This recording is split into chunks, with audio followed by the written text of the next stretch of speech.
ओम नमो भगवते वासुदेवाय। ओम नमो भगवते वासुदेवाय। ओम नमो भगवते वासुदेवाय।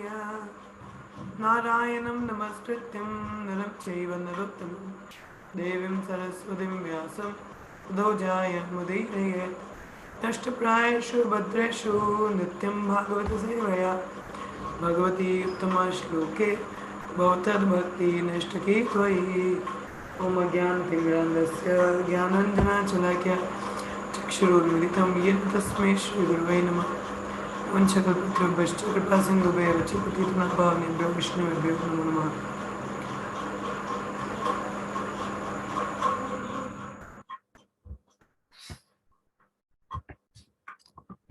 हम लोग पढ़ रहे हैं फर्स्ट कैंटो 15वां चैप्टर का 39वां श्लोक। माथुर्यं तथा वज्रं सुरसेनापतिं तथा प्रजापत्यं निरुपेष्ट्यम् अग्निन् अभिबद ईश्वरा। माथुर्यं तथा वज्रं सुरसेनापतिं तथा प्रजापत्यं निरुपेक्षितम् अग्निन् अपिबद ईश्वरा। माथुर्यं तथा वज्रं सुरसेनापतिं तथा प्रजापत्यं निरुपेक्षितम् अग्निन् अपिबद ईश्वरा। आज समाधि श्लोक पढ़ो। माधुर्यं तथा वज्रं शूरसेनापत्यं तथा प्रजापत्यं निरुप्यस्तिम् अग्निन् अपिबद ईश्वरः। पूजा माता जी आप पढ़ो।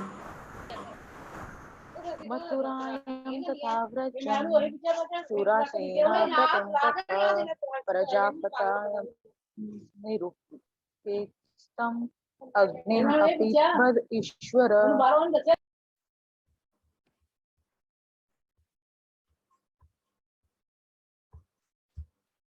अनुवाद और तात्पर्य। Then he posted Vajra, the son of Aniruddha, grandson of Lord Krishna, at Mathura as the king of Surasena. Afterward, Maharaj Yudhishthira performed the Prajapatya sacrifice and placed in himself the fire for quitting household life. अब कल हम लोगों ने देखा कि युधिष्ठिर महाराज जब देखा कि कृष्ण जा चुके हैं तो खुद भी क्या है अब आगे रिटायरमेंट के लिए सोच रहे थे so that he can prepare to go, ताकि वो धाम जाने के लिए अच्छे से तैयारी कर सके। ठीक है, तो जैसे हमने पढ़ा कि समय के चलते सारी चीजें होनी चाहिए, ये ना हो कि हम लोग एक्सेसिव हमारी अटैचमेंट रहे। अब जैसे हमारे कई पॉलिटिशियंस है बूढ़े हो जाते हैं मगर मौका नहीं देते कि कोई जवान आके मतलब उसको सिखाया जाए या वो आगे लीड करे। ठीक है, समय रहते क्या है, जैसे गृहस्थ में भी क्या होता है, जैसे हमारे वर्णाश्रम सिस्टम में बताया जाता है कि 5 से 25 वर्ष तक ब्रह्मचार्य होता है और 25 से 50 गृहस्थ, 50 से 75 तक देन वानप्रस्थ और उसके बाद संन्यास ग्रहण किया जाता है। ठीक है, तो मतलब 50 वर्ष तक तो 51 मतलब वन की तरफ प्रस्थान करना चाहिए। वन का मतलब हाउस होल्ड, अपने जो गृहस्थ के जो कार्य हैं उनको खत्म करके तो धाम यात्रा पे जाना चाहिए। आपको ज्यादा से ज्यादा भक्ति में लगाना चाहिए क्योंकि गृहस्थ में रिस्पॉन्सिबिलिटीज बहुत होती हैं। ठीक है, तो शायद हम इतना नहीं कर पाते, कई ऐसे हमारे गृहस्थ भक्त जो भक्ति भी कर रहे हैं और अपना साथ में भी चला रहे हैं, अपना बौद्धिक दृष्टि से भी अपना कार्य अच्छे से कर रहे हैं, परंतु एक समय बाद उनको अपना जो गृहस्थ जीवन है उसको वहीं पे विराम देके तो आगे पूरा फुल टाइम क्या है भगवान की सेवा में लगाना चाहिए। तो युधिष्ठिर महाराज ने रिटायरमेंट लिया। ठीक है, और किसको उन्होंने आगे ये कार्यभार सौंपा राज्य का, परीक्षित महाराज अपने पोते को। ठीक है, तो पूरे धरती के सम्राट बने। और जैसे मैंने बोला कि धरती के सम्राट मतलब अलग अलग देशों में भी राज्य होंगे, मगर वो सभी किनके अंडर काम कर रहे हैं, परीक्षित महाराज। तो मेन किंग राजा एक है, बाकी अलग अलग राज्य के हिसाब से अलग अलग देश के हिसाब से राजा है, मगर सभी किसके अंडर कार्य कर रहे हैं, परीक्षित महाराज। उसी प्रकार युधिष्ठिर महाराज, जो अनिरुद्ध कौन थे? भगवान कृष्ण के पुत्र। उनका जो बेटा था, पोता, मतलब वज्र जो भगवान कृष्ण का पोता, उसको मथुरा का राजा बनाया गया। ठीक है, मैंने प्रजापति सेक्रीफाइस किया ताकि वो अपना ये जो गृहस्थ जीवन है इसको छोड़ के तो अब आगे स्नान कर सके। इस तरह से हमें रिस्पॉन्सिबिलिटीज क्या है, धीरे धीरे कट डाउन करनी चाहिए। ठीक है, अगर जैसे कोई गृहस्थ में है तो बच्चों को ऐसे ट्रेन करो, और जब वो बड़े हो जाएं तो आप जो है घर छोड़ के, तो देखिए आजकल वैसे जैसे कलयुग है, घर छोड़ के कोई कहाँ जाएगा, तो वन में जाना तो पॉसिबल नहीं, फॉरेस्ट में, तो आप लोग घर रह के भी अच्छे से अपने घर को ही मंदिर बना लीजिए। ठीक है, और यहाँ तो मतलब धाम यात्रा ज्यादा से ज्यादा हो, ज्यादा से ज्यादा सेवाएं बढ़ानी चाहिए, ज्यादा से ज्यादा हमें भक्ति में वृद्धि लानी चाहिए, तो ये हमें करना चाहिए समय के साथ में।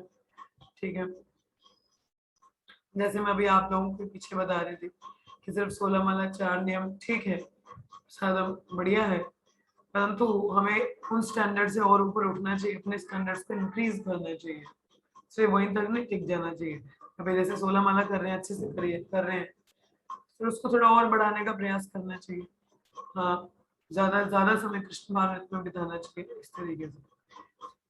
तात्पर्य प्रपात द्वारा, प्रपात क्या बताते हैं इसमें, कहते हैं कि युधिष्ठिर महाराज ने परीक्षित महाराज को तो हस्तिनापुर का मतलब बनाया ही, हस्तिनापुर में पूरा राज्यभार धरती का सौंपा, और वज्र को कहाँ का बनाया? मथुरा का। ठीक है, और उसके बाद क्या किया? Renounced order of life, means अब गृहस्थ छोड़ गया तो दूसरा वानप्रस्थ सिस्टम है उसको ग्रहण किया। The system of 4 orders of life and forecast in terms of quality and work, known as Varna Ashram Dharma, is the beginning of real human life, and Maharaj Yudhishthira, as a protector of the system of human activity, timely retired from active life as sannyasi, handing over the charge of the administration to a trained prince, Maharaj Parikshit. तो जैसे मैंने बोला वर्ण आश्रम, ठीक है, हमारे 4 वर्ण और 4 आश्रम है। 4 वर्ण हमारे, 4 आश्रम हमारे कौन से हैं? ठीक है, जैसे ब्रह्मचार्य, गृहस्थ, वानप्रस्थ और संन्यास। ब्रह्मचारी जो हमारा स्टूडेंट लाइफ होता है, जिसमें हम सेलिबेसी लाइफ फॉलो करते हैं, गुरु के अधीन रह के सीखते हैं, और उसके बाद में गृहस्थ में एंटर करते हैं, और वानप्रस्थ में हाँ अभी मेरी क्लास चल रही है, तो वानप्रस्थ में क्या सिस्टम है वहां पे? इट इज सेड वानप्रस्थ में जो हस्बैंड है वो अकेला भी जा सकता है घर छोड़ के, मतलब ट्रैवलिंग, जैसे धाम में जाना, जहाँ पॉसिबल हो वहाँ भक्तों के संग में रहना, तो ऐसे ही, और पत्नी भी साथ में जा सकती है, कोई दिक्कत नहीं है, अगर कोई बिजनेस नहीं, कोई घर के और मसले नहीं, तो दैट इज द सिस्टम। और संन्यास में क्या होता है? सन्यासी इज द रिनाउंस्ड, ठीक है, पूरा क्या वानप्रस्थ सिस्टम छोड़ के तो अकेले ही, उसमें पति पत्नी साथ में नहीं जा सकते संन्यास में। ये तो हमारे हो गए आश्रम सॉरी, हाँ, और हमारे जो वर्ण है उसमें आ जाता है ब्राह्मण, क्षत्रिय, वैश्य और शूद्र। ये भी सारी जगह 4 विभाजन है।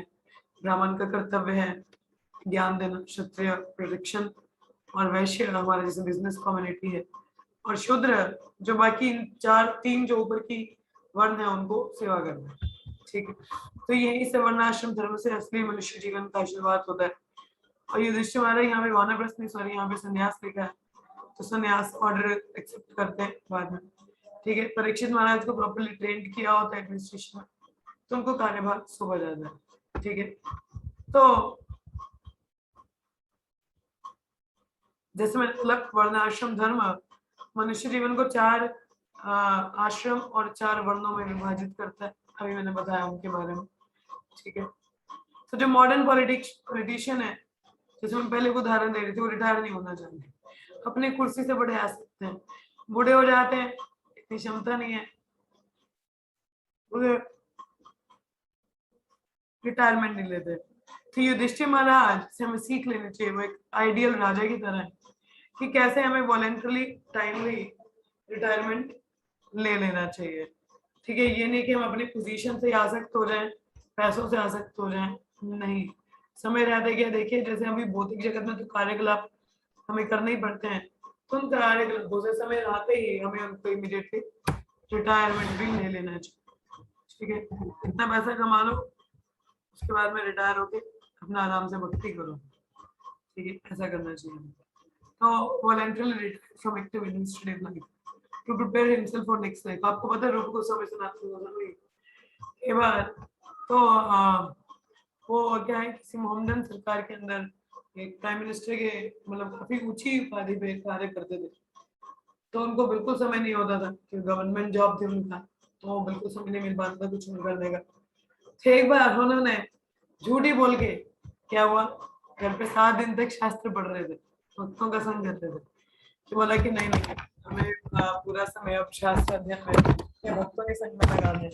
तो इस तरीके से क्या वो समय निकालते थे कि झूठ बोल के पूरा टाइम क्या है घर पे बैठ के शास्त्र अध्ययन करना, भक्तों के संग में रहना, ऐसा वो किया करते थे अपनी नौकरी के दौरान भी। मुझे याद है जब मेरा ऑफिस हुआ करता था, तो आप जैसे यहाँ से ट्रैवलिंग बहुत होती थी जम्मू तक की, मतलब 1-1.5 घंटा तो लगता ही था। तो मुझे यहाँ से तकरीबन, क्योंकि ट्रेन में जाते थे तो ट्रेन का टाइमिंग होता है, तो कि मेरे ऑफिस के दौरान भी मेरे को भी इतना टाइम नहीं मिल पाता था ज्यादा, क्योंकि सुबह जल्दी जल्दी निकलना होता था। तो सुबह सुबह तो केवल सिर्फ मंगला आरती जप और भोग ही बन पाता था, उसके बाद मेरे फटाफट निकलना पड़ता था। और ट्रेन में फिर इतना ज्यादा तो नहीं, हाँ रीडिंग होता था मगर इतना नहीं हो पाता था। और उसके बाद फिर ऑफिस में ही पूरा दिन, और फिर रात को मुझे याद है आप लोगों का क्लास होता था 8 बजे, तो 8 बजे तो कई बार मैं पहुंच रही होती थी, 8:15 आप लोगों का क्लास शुरू करना होता तो फटाफट नहा के तो बैठना पड़ता, तो 2 मिनट रेस्ट नहीं मिलती थी। और उसके बाद इमिडिएटली प्रसादम, और उसी दौरान मैं फोन वगैरह भी लिया करती थी, क्योंकि पूरा दिन मुझे टाइम नहीं मिलता था किसी से बात करने का, क्योंकि फोन आते थे बीच में।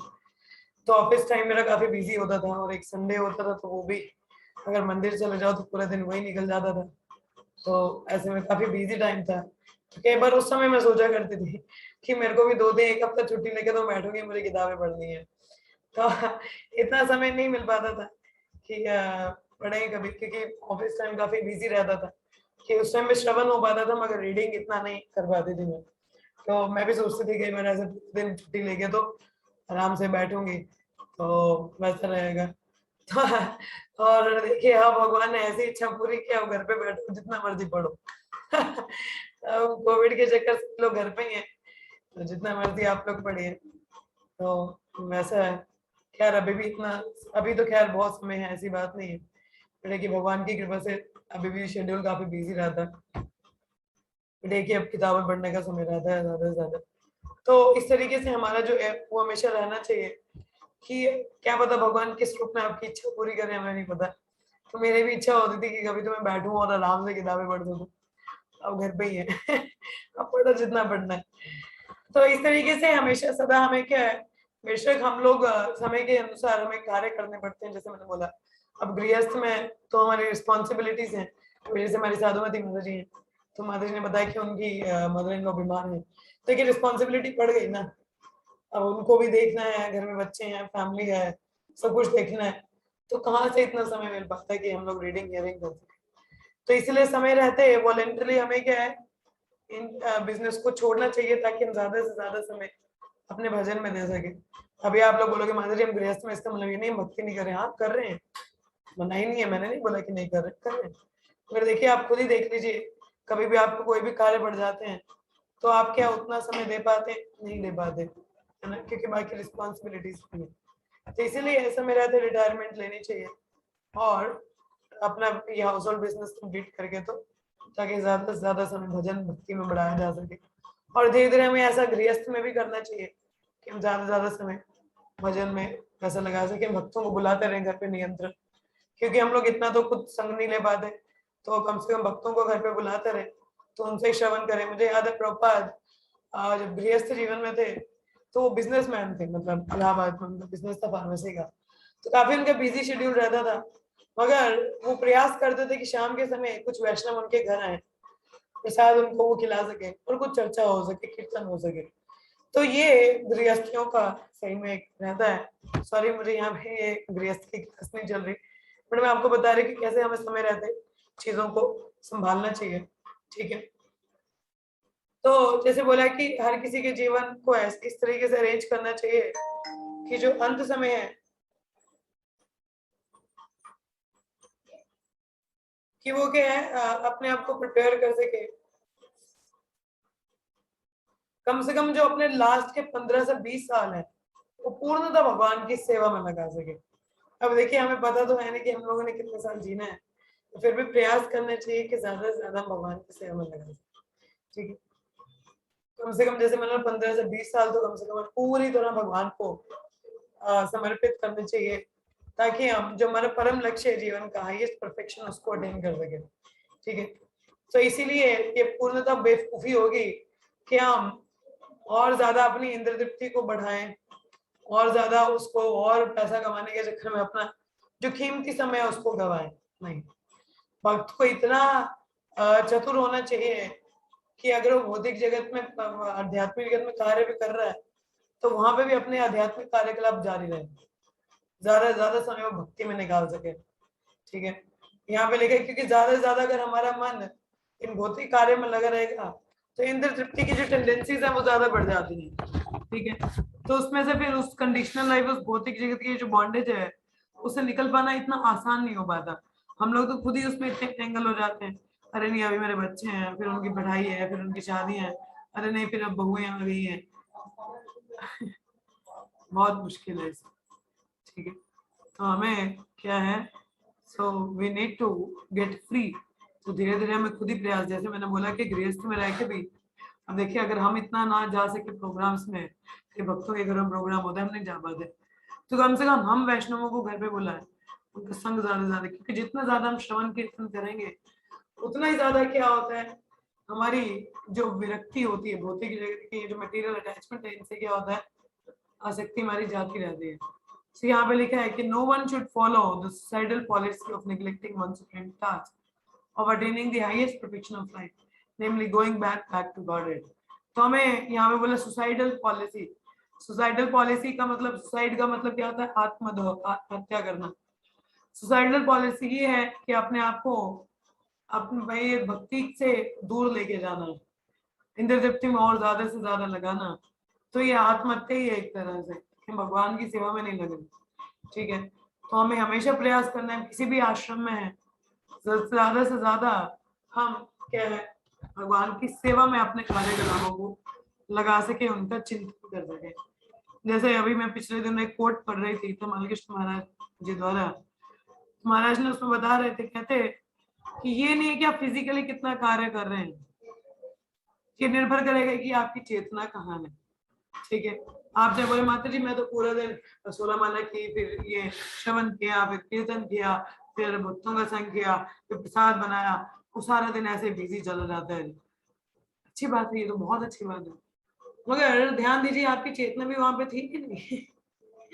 जैसे बोलते फिजिकली, हमने देखा हम लोग क्लासरूम में कभी कभी हमें कोई टीचर पसंद नहीं होता था हम बैठे तो होते थे मगर हमारा मन कहीं और ही होता था, क्योंकि पढ़ने का मन नहीं करता तो टीचर का इतना समझ नहीं आता था। तो फिजिकली तो वही होते थे मगर मन को सो दूर कहीं और घूम रहा है। तो वही चीज हम लोग तो नहीं करते कि जब चल रहा है, बाह्य रूप से तो दिख रहा है कि हम जब कर रहे हैं, पर आंतरिक रूप से कहाँ है वो पता नहीं। इसी प्रकार से सेवा कर रहे हैं, भोग बना रहे हैं, भोग तो बन रहा है मगर चिंतन कहाँ है वो पता नहीं। तो ऐसा नहीं होना चाहिए। ठीक है, तो ध्यान देना चाहिए, चेतना भी पूर्णतः कृष्ण भावना। ठीक है, आगे बढ़ते हैं। विसृज्य तत्र तत्सर्वं दुकुलावाल्यधिकं निर्ममो निरहंकार संचिना शेष वंदना। Maharaj Yudhishthira at once relinquished all his garment, belt and ornament of the royal order and became completely disinterested and unattached to everything. तो तुरंत ही जैसे ही युधिष्ठिर महाराज ने रिनाउंस ऑर्डर एक्सेप्ट किया, मतलब सन्यासी का वेश, तो जितने भी उनके जो राजसिक पोशाकें थी, गहने जवाहरात, उनको क्या हुआ, एकदम से त्याग दिया और उनसे विरक्त हो गए। तात्पर्य पर बताते हैं कि यदि हमें शुद्ध बनना है इस भौतिक कंटेमिनेशन से, तो उसका नेसेसरी क्वालिफिकेशन क्या है, भगवान के संगी बनना, become sorry is the necessary qualification becoming one of the associate of the Lord, कि यदि हमें भगवान का संग करना है तो हमें ये जो मटेरियल हमारी आसक्ति हैं जिससे हमारी चेतना को दूषित कर रहा है, हमें त्यागना पड़ेगा। अभी आज मैं प्रभात का सुबह लेक्चर सुन रही थी, प्रभात बता रहे थे कि sense gratification takes one away from Krishna, कि इंद्र तृप्ति इंसान को भगवान कृष्ण से दूर ले जाती है। मतलब इंद्र तृप्ति का मतलब हम एंजॉय करना चाहते हैं भौतिक सृष्टि, भौतिक चीजें, तो उसमें उससे हमें दूर हटना है, ठीक है। तभी हम यहाँ तो माया, यहाँ तो कृष्ण। माया के साथ रहोगे तो कृष्ण नहीं मिलेंगे, कृष्ण के साथ रहोगे तो सब कुछ मिलेगा, ठीक है। सो no one can become an associate of the Lord or can go back to God without such purification. तो जब तक किसी की शुद्धता नहीं होती हृदय की, भगवान का पार्षद या उनकी संग नहीं कर पाता वो। हमारा युधिष्ठिर इसीलिए पूर्णता आध्यात्मिक स्तर पर शुद्ध होने के चक्कर में होने चाहते थे, तो जितना भी उनका ये जो राजसिक पोशाक ध्यान का राज उनको एकदम से त्याग दिया। तो जैसे सन्यासी भगवा रंग का कपड़ा पहनता है तो वो पहना, इसका मतलब होता है कि जो भौतिक आसक्तियों से विरक्त हो, मतलब जो भौतिक आसक्तियों से मुक्त हो।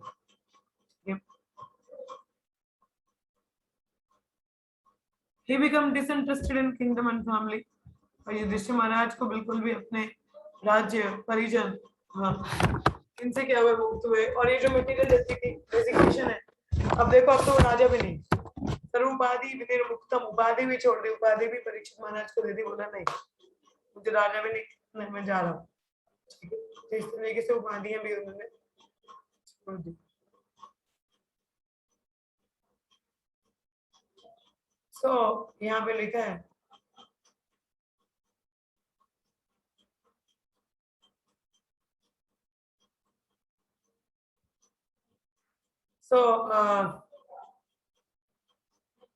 जैसे हम लोग इन पोजीशन, सोसाइटी, देश, पैसा, इससे आसक्त रहते उतनी ज्यादा हमारे लिए दिक्कत हो जाती है इन चीजों से निकल पाना। तो हमारे जैसे कि कई लीडर्स हैं, नेशनल कॉन्शियसनेस कि हमारा देश ये वो, मगर असल में कुछ कार्य नहीं करते देश के लिए, आसक्त होते क्या। लेकिन जो मूर्ख लोग हैं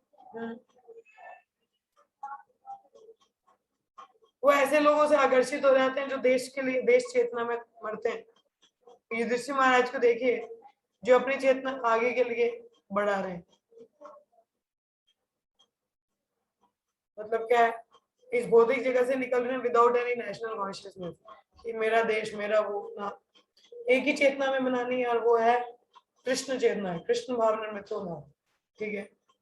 तो यहाँ पे लिखा है एंड आज तक युधिष्ठिर महाराज को याद किया जाता है, उन्होंने तो कोई देशभक्ति की बात नहीं की, सिर्फ भगवान के शुद्ध भक्त बने, आज तक को याद किया जाता है।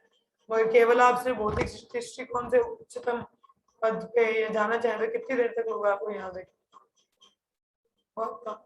है कि नहीं। तो इसलिए भक्त बनिए। यहाँ पे लिखा है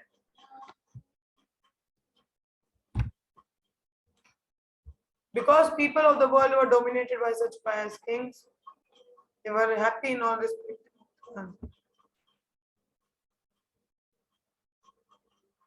तो जो लोग डोमिनेट हो जाते, जो लोग तो ऐसे राजाओं के अधीन रहते हैं वो लोग काफी प्रसन्न रहते हैं, ठीक है। And it was quite possible to get anything from the world. और ऐसे ही जो राजा हैं, जो शांतचित्त हैं और पायस हैं भगवान की सेवा में, वही पूरे विश्व में राज्य भी कर सकते हैं। नहीं तो कोई राज्य कर पाए सारी जगह पॉसिबल नहीं, लोग बड़े खुश नहीं होते। हाँ, बोले ये राजा, जैसे मोदी जी कुछ कार्य कर रहे हैं, लोग उसको ही ब्लेम करते हैं, ये क्या किया मोदी जी ने, ऐसा कर दिया वैसा कर दिया, ठीक है, सकती है। हरे कृष्ण। फिर पूर्णता इतना इंटेंगल तो नहीं है। तो हमें, जैसे मैंने बोला कि हर कार्य क्षेत्र में सरल तरीका है कि भगवान को सेंटर में रखें, हर चीज का बल उनको अर्पण करें, चाहे आप गृहस्थ में, वानप्रस्थ में, किसी को। इस प्रकार से क्या है, उद्धार होगा और ये भौतिक आसक्तियां खत्म होंगी, आप भगवत धाम जा सकेंगे। माता जी वॉइस नहीं आ रही है। यहीं पे हम विराम लेते हैं। आप में से किसी कोई प्रश्न हो ये शास्त्र माता जी कुछ कह रहे हो आप? मैं पहले कह रही थी कि आवाज नहीं आ रही है करके, अब तो आ रही है ना?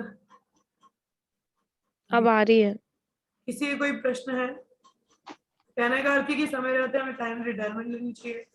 इवन जब हम लोग वर्किंग है या कुछ कर रहे हैं उस समय भी हमें ज्यादा से ज्यादा समय भगवान की भक्ति में लगाना चाहिए, और जब रिटायर हो जाए तब तो फुल टाइम। तो ऐसा हमें मैनेज टाइम प्लानिंग करनी चाहिए, रिटायर हो गया अपना पूरा दिन भगवान की सेवा में लगा सके। ठीक है, किसी और का कोई प्रश्न है?